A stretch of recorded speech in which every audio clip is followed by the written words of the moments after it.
선생님, 이 소나타 타이어 싼 거 얼마나 해요? 이렇게 말하니까 호갱되는 겁니다. 여러분은 타이어 교체하실 때 어떻게 물어보시나요?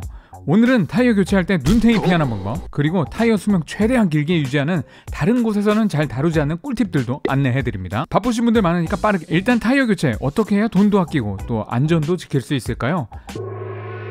차종만으로 문의하는 나 호구인가요? 자, 너무 당연한 얘기지만 차종이 같아도 타이어의 브랜드, 모델, 성능, 사이즈에 따라서 가격이 크게 달라지잖아요. 그러니까 차종만 얘기하면 가격의 마진이 높은 제품이나 재고가 많이 쌓인 타이어를 추천받을 수 있습니다. 타이어를 팔면 20% 이익률. 자, 어리숙한 티를 내는 손님을 만났을 때 극히 일부 타이어 업체에서 쓰는 가장 보편적인 방법 이렇습니다. 손님이 타이어를 방문하는 방법은 두 가지죠. 차를 직접 끌고 오거나 아니면 견인차에 실려오거나. 자, 차를 내리면 먼저 리프트에 올리고, 물론 이 상황에서도 바로 작업하시는 업체들도 있는데 그 조금 이따 얘기해 드릴게요. 사무실로 안내한 다음에 국산 타이어와 그리고 수입산 타이어의 가격 브리핑을 해줍니다. 물론 여기서도 가격 올려치기 혹은 마진 높은 비싼 타이어를 추천할 수 있겠죠. 특히 실려온 차의 경우에는 손님이 국산이요 혹은 뭐 저렴한 제품을 따로 문의하는 순간 지금 그 제품에 재고가 떨어져서 주문해서 입고 하면 오늘은 너무 늦어서 안 되고 내일 찾아가거나 주문하고 옷이 이미 견인차는 떠났어요. 자, 또 견인을 부르기도 애매하고 울며 겨자 먹기로 교체하는 경우가 많습니다. 자, 아니면 저렴한 중국산 타이어를 프리미엄 브랜드로 속여서 판매하는 경우도 있죠. 이런 상황이 한두 건이 아닙니다. 자, 그래서 어떻게 해야 되느냐? 타이어에 펑크가 나서 견인을 해야 되는 상황이에요. 그러면 검색을 먼저 해보시고 내가 원하는 타이어 재고가 있다는 곳 확인하셔서 그쪽으로 견인해 가서 교체 받으시면 되겠죠. 그리고 타이어 마모 가시면서 직접 방문했는데 이런 경우다. 그러면 잠깐 검색 좀 하겠습니다 하시고 가격 검색을 하세요. 어떤 제품인지도 검색하시면 더 좋고요. 설명드린 제품이 대략 가격이 비슷하면 진행하시면 되고요. 시간도 돈이잖아요. 자, 너무 터무니없으면 흥정을 해보는 것도 방법인데 일단 이런 업체는 흥정을 먼저 해주고 뒤에 소개할 다른 방법으로 뒤통수 세게 칠 업체일 수 있으니까 일단 걸으시는 걸 추천드립니다. 자, 정보 검색을 해보면 참 쉽게 해결되겠지만 뭘 어떻게 검색해야 하는지도 막막하실 수 있습니다. 그래서 하나씩 알려드릴게요. 자, 일단 같은 타이어라도 사이즈에 따라서 가격이 다릅니다. 자, 일단 타이어 사이즈 확인하는 방법 빠르게. 타이어의 이 옆면을 사이드 월이라고 하고요. 여기에 각종 정보들이 있습니다. 제조 공장 정보나 뭐 타이어 규격이나 원산지, 안전수칙 등 여러 가지 있는데 이런 정보들 중에서 우리는 뭐가 중요해요? 타이어 규격을 먼저 살펴보면 되겠죠. 자, 숫자가 3개가 있죠. 타이어 사이즈를 읽어보면 285, 35, 19라고 보통 있습니다. 이거를 285/35GR19라고 읽지 않아요. 이렇게 읽어도 호구되기 쉽습니다. 보통 승용차들은 중간에 이제 R만 붙게 되는데 물론 이게 ZR이 궁금하신가요? 예, 여기 나와 있습니다. 자, 조금 더 들여다보면 첫 번째 숫자가 타이어의 폭입니다. 여기선 285mm가 되어 있고요. 두 번째 숫자가 평평비인데요. 쉽게 이야기하면 타이어의 높이가 폭의 35%다 라는 의미예요. 세 번째는 레디얼 방식으로 제조되어 있다는 의미인데요. 중심에서 바깥쪽으로 사방으로 뻗어나간다 이런 의미입니다. 전 세계에서 가장 흔히 사용되는 표준 타이어 방식이고 승용차는 대부분 이 방식을 채택하니까 궁금하시면 또 댓글로. 네 번째는 타이어 인치를 림의 사이즈를 얘기해요. 그런데 여기서 이걸 항상 외우고 다닐 수는 없잖아요. 물론 빠르게 차로 가서 확인하시면 되고요. 그런데 차를 보지 않고도 검색으로 확인하는 방법이 있습니다. 자, 인터넷 검색창에 다나와 타이어로 검색하시면 이 사이트 안에서 내 차의 모델로 쉽게 검색하실 수 있고요. 만약에 없으시면 ABC 타이어 같은 경우에 차량 번호로도 확인이 가능합니다. 자, 그런데 일단 같은 모델명도 검색을 해보면 가격 차이가 좀 나죠. 장착 조건의 차이인데요. 이 장착 조건 간단하게 소개해드리겠습니다. 타이어만 배송받고 혹은 장착점으로 보내고 유료 장착 받는 방법, 그리고 타이어를 원하는 전국 무료 장착점에 보내고 장착하는 방법, 세 번째는 타이어를 지정 장착점에서 유료로 장착받는 방법 혹은 똑같은 방식으로 무료로 장착하는 방법. 여기 장착비가 포함된 거죠. 자, 이렇게 네 가지가 있는데 가장 저렴한 방식은 조금 뒤에서 설명드리기로 하고, 전국 무료 장착이라고 되어 있는 가격들을 보시면 일반적인 타이어 가게에서 제시하는 가격과 크게 차이가 나지 않습니다. 그런데 내가 간 타이어 가게에서 훨씬 큰 돈을 요구한다? 그럼 다른 곳으로 가야죠. 왜 저만 매번 눈탱이 맞는 걸까요? 정말 일부 업체에서는 손님이 어리숙해 보이면 불필요한 지출을 유도하기도 합니다. 또 어떤 수법들이 있는지 알아야겠죠. 타이어에 펑크가 나서 내가 떼우려고 해요. 그리고 방문을 하다 보면 차를 리프트에 올리고는 잽싸게 돌아가서 측면에 여기도 펑크가 났다고요. 자, 측면에 펑크를 떼울 수 없는 거 다들 알고 있으니까 이런 거를 역으로 이용하는 거죠. 손님의 눈을 피해 고의로 휠을 훼손하거나 송곳 같은 예리한 도구로 타이어를 손상시켰다고 말했습니다. 타이어 하나 지렁이로 때우기만 하면 될 걸 한쪽 교체하면 안 되니까 또 양쪽을 교체합니다. 이거 그러니까 작업 시작부터 여러분이 잘 보고 계셔야겠죠. 자, 그런데 타이어만 교체하면 양반이에요. 자, 도로에서 혹은 뭐 여러분 주차장에서 혹시 이런 멋있는 휠 보신 적 있으십니까? 자, 이런 차량들 도로에서 보신다면 위로의 눈길 먼저 주시면 되겠습니다. 이 마르셀로라는 휠 말이죠. 중고나라 그 관계장터에서 단골 메뉴로 아직도 등장하고 있어요. 이 브루네 아이콘입니다. 이 휠들이 어떻게 유통되는지 제가 한번 소개를 좀 해드릴게요. 이 사진은 고의로 손님의 휠을 휘게하고는 교체를 권유했던 경우입니다. 영상으로 보시죠. 광주의 가맹점에서 타이어 휠 고의 훼손 사건이 터지자 잇따른 유사 피해 제보. 전국 각지에서 비슷한 수법에 당했다는 의혹들이 쏟아졌습니다. 자, 이렇게 휠을 손상시켜서 손님들에게 덤탱이를 씌운 이들은 결국 징역 1년형을 선고받았습니다. 자, 이것만이 아닙니다. 오래된 차 같은 경우엔 휠의 림플렌지 부분에 이제 부식이나 벗겨짐 같은 것들로 인한 공기압이 손실될 수 있거든요. 자, 물론 많은 자동차 동호회에서는 알루미늄 휠은 부식이 없다고 이제 하시는 분들이 많긴 한데, 이 알루미늄은 산화층이 있어요. 특유의 산화층 때문에 부식이 강한 것뿐이지 겨울철에 뭐 염화칼륨이랑 그리고 물이 만나는 이런 화학적 반응에 산화층이 약화된다면 얼마든지 부식이 일어날 수 있습니다. 그래서 세차 잘 하셔야 돼요. 자, 이런 차량을 발견했다. 그러면 업체에선 타이어 공기압을 끝까지 밀어넣고 부식이 된 림플렌지 부분에 비눗물을 쏘는 거예요. 자, 이러면 정말 이렇게 거품이 납니다. 이런 경우에 웬 떡이냐 싶겠죠, 그죠? 휠도 바꾸고 타이어도 바꾸니까요. 그런데 정말 바꿔야 될까요? 실제로는 이제 간단한 이렇게 청소나 복원 작업으로 해결할 수도 있는 경우도 있는데, 물론 상태에 따라서 복원이 한참 걸리기도 하겠죠.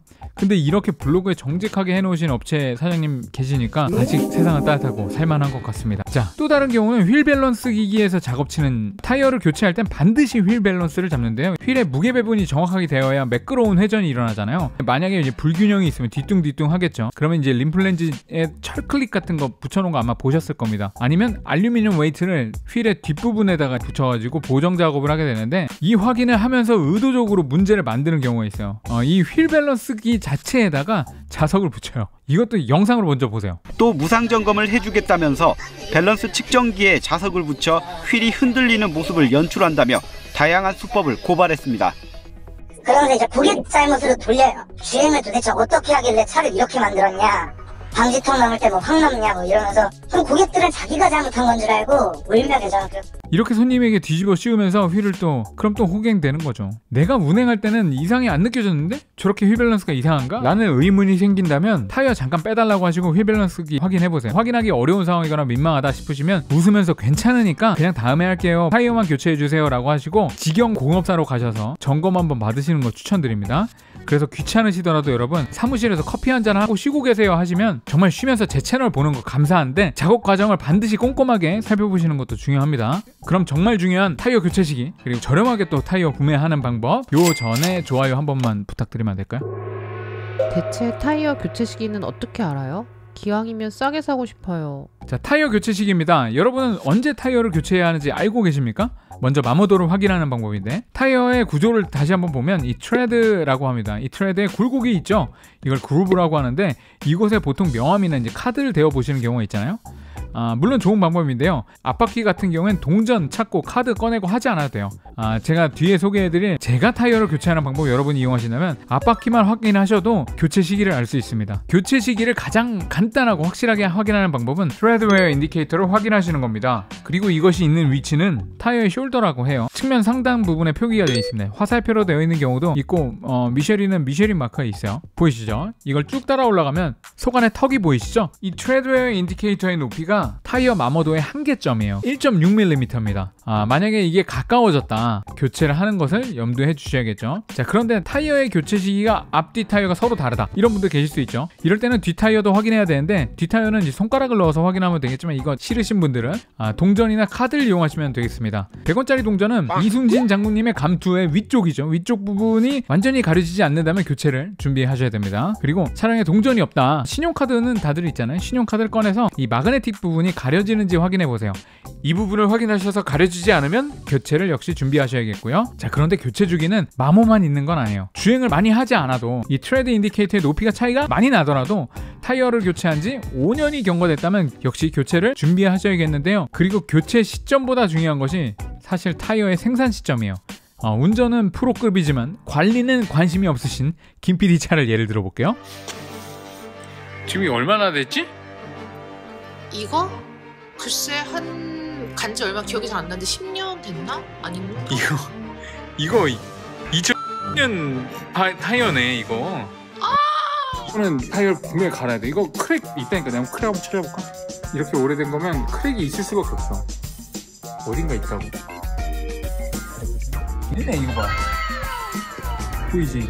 이런 빵 뿌는 거 아니야? 이렇게 타이어의 고무가 탄성을 잃어서 단단해지기 시작하고 또 갈라짐이 발생하거나 특정 부분이 좀 울퉁불퉁한 현상이 보인다면 타이어 교체를 반드시 해주셔야 됩니다. 지금 당장 여러분의 사이드월 확인해주세요. 자, DOT와 함께 표시되는 숫자 뒤쪽을 보면 4자리 숫자가 보이는데요. 이게 이제 생산 시기입니다. 이 4자리 숫자의 뒷 2자리가 생산 연도표이고요. 앞에 2자리는 몇 주차에 생산이 되었냐 이 얘기입니다. 자, 예를 들어서 제 차의 사이드월을 보면 23년 47주차에 생산된 타이어네요. 23년 말에 생산된 거죠. 자, 이렇게 점검하시면 되겠습니다. 자, 이제 내 차에 맞는 타이어를 고르는 방법 확인해 볼게요. 타이어의 등급이나 선호하는 브랜드 그리고 주행 스타일에 따라 고를 수 있어야겠죠. 내가 만약에 러닝 운동을 하려고 하는데 하이를 신고 할 수는 없잖아. 믿을만한 타이어 브랜드는 전 세계 브랜드들을 정리해놓은 타이어 비즈니스 랭킹을 참고하시면 이렇습니다. 10위 안에 한국 타이어도 있고요. 20위 안에는 금호, 넥센도 보입니다. 타이어 사이트에 따라서 또 알 수 없는 저가 브랜드를 추천하는 경우도 있는데요. 물론 이 제품이 중국산이라서 거르자는 건 아니에요. 그래도 너무 말도 안 되는 눈탱이 맞을 수도 있으니까 정확한 정보를 제가 한번 공유해 드릴게요. 금방 DOT라고도 했는데 이 마크 그리고 DOT 마크를 확인하시면 됩니다. 유럽에 타이어를 수출하려면 UN 유럽 경제위원회가 정한 승인 기준에 충족해야 되는데 인증에 통과하면 이런 E 마크를 부여하게 되고 E2, E4도 있고 뭐 참고로 E2는 프랑스, E4는 네덜란드입니다. 가끔 소문자 E도 있어요. 이거는 유럽 지역 내에서 제조된 거라서 똑같이 E 마크와 준하는 제품으로 취급되기도 합니다. 자, 그리고 DOT라고 해서 Department of Transportation, 미국 운수부가 정하는 규격에 합격한 제품에 이제 각인이 되는 거고요. 이 두 마크가 안 보이는 타이어를 추천해준다? 네, 그냥 걸으시면 됩니다. 자, 그리고 순정 타이어를 보통 OE 타이어, 오리지널 이퀴먼트라고 하잖아요. 자, 이 특정 타이어 브랜드가 다른 자동차 메이커의 순정 장착 타이어로 채용된 적이 있는지 또 확인해 볼 수 있어요. OE 타이어는 한 차량만을 위한 타이어로 개발되고요. 출고까지 되는 데까지 엄청나게 많은 테스트를 거치거든요. 순정 타이어 별로라는 분들 많은데 그렇게 자동차 제조회사가 만만하지 않아요. 자, 그런데 중국 트라이앵글사의 에자일 XT 제품이 KGM의 플래그십 모델인 렉스턴 서밋의 OE 타이어로 채택이 됐습니다. 이게 거의 처음 있는 일이 아닌가 싶은데 뭐 여튼 이렇습니다. 무작정 중국산이어서 거른다라는 표현보단 인증이 안 된 제품을 거르는 게 좋겠죠. 자, 내 차에 맞는 타이어를 고르셨다면 적정한 가격을 확인해 보시고 시간이 없으신 분들은 직접 가서 바로 교체도 가능하시겠지만 가격 비교 중요하겠죠. 자, 하루 이틀 여유가 있다면 앞서 보신 것처럼 다나 타이어에서 검색을 하시고 배송은 무료지만 장착점은 내가 알아서 해야 하는 것이 보통 제일 저렴한 경우가 많아요. 자, 그러면 내가 장착 공인비를 얼마나 줘야 되는가? 공임나라 다들 알고 계시죠? 모르신다면 앱을 다운받으시거나 컴퓨터로 공임나라 검색하시면 돼요. 공임나라에서 제공하는 표준 공임 기준을 보면 타이어 한쪽당 교체 비용이 약 15,000원 선입니다. 차종마다 다르고 크기마다 달라요. 휠 밸런스는 무료입니다. 고속 휠 밸런스는 업체와 상의해 주시면 되겠고 휠 얼라이먼트는 5만원 선입니다. 내 짝 다 갈았을 때 총 얼라이먼트 비용까지 하면 11만원, 얼라이먼트는 안 봐도 된다 하신다면 한 6만원 정도 되겠네요. 이렇게 인지한 상태에서 공임나라 협력업체에 보내주시거나 아니면 가까운 공업사에 장착 문의하시는 것을 추천합니다. 가끔 지정업체 유료 장착 옵션으로 최저가인 경우가 있는데 이런 거 잘못 골랐다가 눈탱이 맞는 겁니다. 이렇게 타이어 최대한 오래 타는 꿀팁. 기왕이면 타이어를 오래 사용하고 싶으시죠? 딱 3가지만 실천해보세요.